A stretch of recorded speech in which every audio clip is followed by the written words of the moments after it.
Assalamualaikum warahmatullahi wabarakatuh. Perkenalkan, nama saya Rizal Jaisi Ibadur Rahman dengan NPM 10221025 dari Ciakutansi.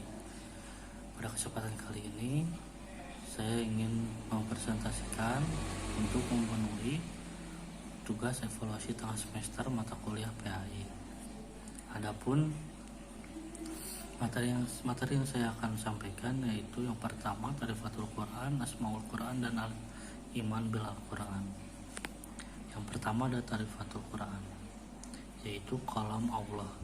Al-Quran merupakan kalam Allah Subhanahu wa Ta'ala yang disampaikan kepada Rasulullah SAW melalui perantara malaikat Jibril. Meskipun kalam perkataan juga dimiliki oleh manusia dan jin, malaikat, bahkan hewan. Tentu saja kalam Allah Subhanahu wa Ta'ala berbeda dengan kalam makhluk. Diturunkan Al-Quran dengan bahasa yang dipergunakan manusia tidak membuat Al-Quran secara otomatis bukan kalam Allah dan tidak pula mencabut sisi ilahi dan kesucian Al-Quran. Allah berfirman pada surat An-Najm ayat 4 yang artinya tidak lain Al-Quran itu adalah wahyu yang diwahyukan kepadanya.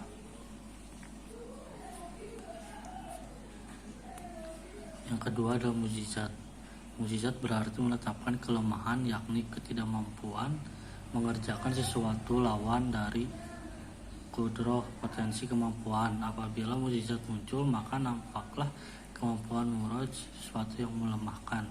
Dengan demikian, mukjizat dapat didefinisikan sebagai sesuatu yang luar biasa untuk membuktikan kenabian atau kerasulan seseorang, disertai dengan tantangan bagi pihak yang memusuhinya, kemudian menampakkan kelemahan mereka yang memusuhi sekaligus keunggulan, selamat dan perlawanan. Rasulullah bersabda, tiada seorang nabi pun kecuali diberi mukjizat yang dapat membuat manusia beriman kepadanya. Namun apa yang diberikan kepadaku adalah wahyu yang datangnya dari Allah. Karena itu aku berharap semoga kiranya aku menjadi nabi yang paling banyak pengikutnya di hari kiamat. Hadis Sahih Bukhari dan Muslim. Diturunkannya kepada dalam Nabi Muhammad SAW. Keberadaannya sebagai wahyu yang diturunkan ke dalam hati memberikan pengertian bahwa ia bukan sekedar dibaca atau dihafal dengan lisan. Al-Quran akan efektif memberikan manfaat kalau interaksi dengannya merupakan interaksi qalbiyah, hati. Interaksi inilah yang akan menggerakkan hingga tercipta perubahan.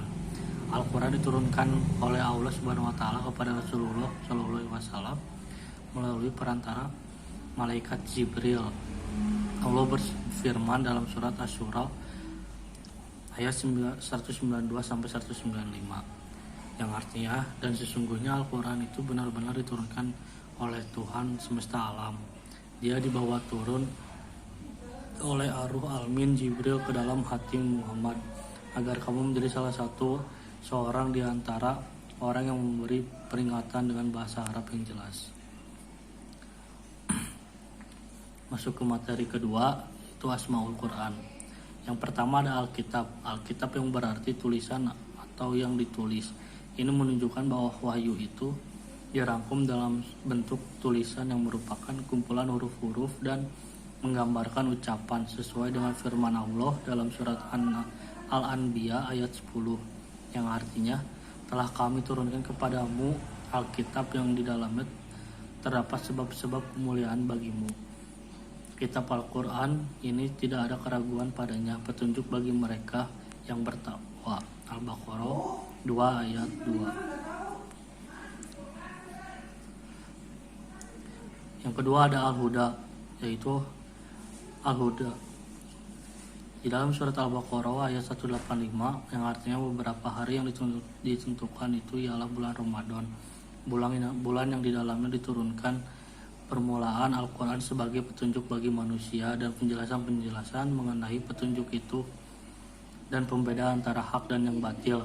Karena itu barang siapa di antara kamu hadir di negeri tempat tinggalnya di bulan itu, maka kehendaklah ia berpuasa pada bulan itu. Dan barang siapa sakit atau dalam perjalanan lalu ia berkata, maka wajiblah baginya berpuasa sebanyak hati yang ditinggalkan itu pada hari-hari yang lain. Allah menghendaki kemudahan bagimu dan tidak menghendaki kesukaraan bagimu dan diberikan kepadamu supaya kamu bersyukur.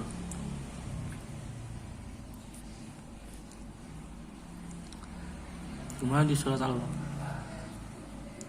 Ar-Rahman, di dalam surat Al-Imran ayat 138 yang artinya Al-Quran ini adalah penerangan bagi seluruh manusia dan petunjuk serta pelajaran bagi orang-orang yang bertakwa.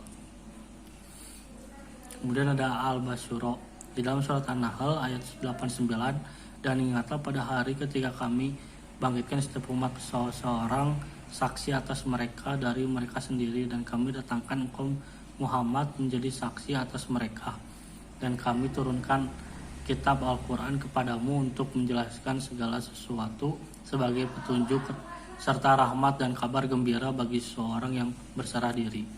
Surat An-Nahl ayat 89.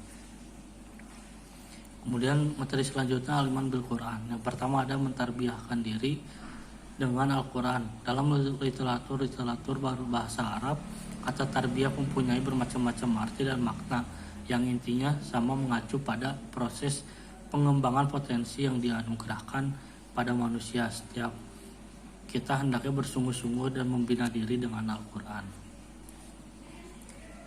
Yang kedua, menerima dan tunduk dengan hukum-hukumnya. Tidaklah pantas bagi orang yang meyakini diri beriman kepada Al-Quran jika tidak tunduk dan tidak mencintai hukum-hukumnya.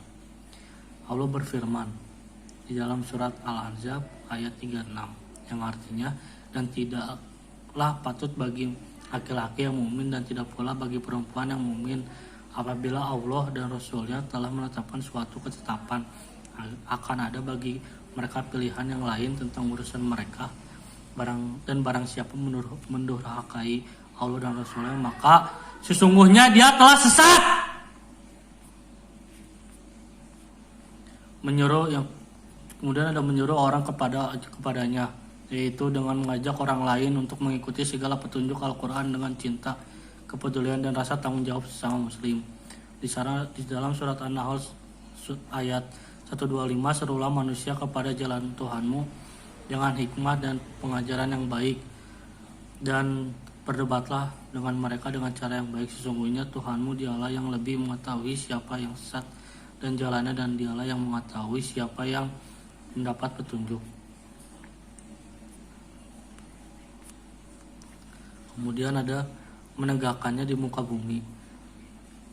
Allah Ta'ala telah mensyariatkan kepada Rasulullah SAW sebagaimana telah mensyariatkan pula kepada Rasul-Rasul sebelumnya untuk menegakkan Islam. Di dalam surat Asy-Syura ayat 13 yang artinya, Dia telah mensyariatkan bagi kamu tentang agama apa yang telah diwariskannya kepada Nuh, dan apa yang telah kami wahyukan kepadamu, dan apa yang telah kami wasiatkan kepada Ibrahim, Musa, dan Isa, yaitu tegakkanlah agama dan janganlah kamu berpecah belah tentangnya. Amat berat bagi orang-orang musyrik agama yang kamu serukan mereka kepadanya. Allah menarik kepada agama itu orang yang dikehendakinya dan memberi petunjuk agamanya kepada orang yang kembali kepadanya.